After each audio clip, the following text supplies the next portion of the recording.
idha kana thalatha fi safarin falyuammiru ahadahum, watu wakiwa watatu katika safari basi wamfanye kiongozi amiri mmoja wao. Qala al-Imamu Shawkani, Imamu Shawkani anasema hadithi hii dalilun ala annahu yushra'u likulli adadin balagha thalathatun fasa'ida an yuammiru alayhim ahadahum. Hii hadithi ni dalili ya kufanywa, ni sheria kila idadi ya watu inapokuwa watatu na kuendelea, basi wamfanye mmoja wao kuwa ni kiongozi. Lianna fi dhalika, kwa sababu kufanya hivyo, kumchagua kiongozi, assalama min alkhilaf, ni jambo ambalo linawatia katika usalama na mparaganyiko na mgongano, alladhi yuaddi at-talaf, paraganyiko ambao unapelekea katika mizozo. Kwa maa adami ta'mir, lakini wakiwa watu zaidi ya watatu hawakuchagua kiongozi, yastabiddu kullu wahidin bira'yi, kila mmoja atakuwa anashikamana na rai yake, wayafalu ma yutabiqu hawahu, na kila mmoja atakuwa anafanya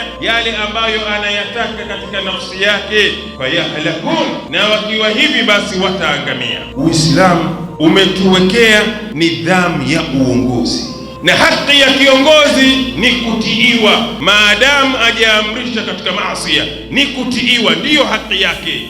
Allah anasema ya ayyuhalladhina amanu atii'u Allaha wa atii'u ar-rasula wa ulil amri minkum, na wenye madaraka juu yenu nyinyi mnatakiwa kuwatii. Wenye madaraka ni watu gani?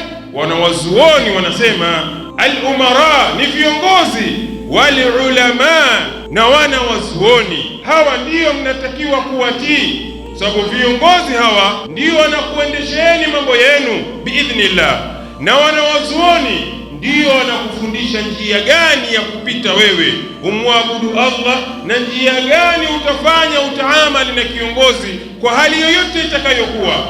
Idha dha'at huququl ulama, haki za wanawazuoni zikipotea, watu wakaacha kuwasikiliza wanawazuoni wao, wa dha'at huququl umara, na haki za viongozi zikapotea, fasadal alam, ulimwengu unafisidika.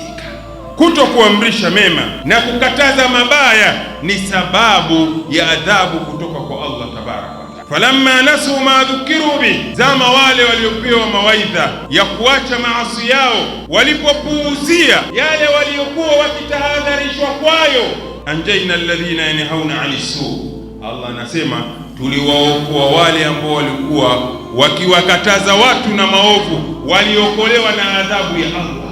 Sema inawezekana Allah akileta adhabu akakuokoa wewe kwa sababu umekataza munkari. Sema wa akhadna alladhina dhalamu bi'adhabin ba'isin bima kanu yafsukun, na wale ambao waliokuwa wakifanya dhulma, wakifanya uharibifu, tukawaadhibu adhabu mbaya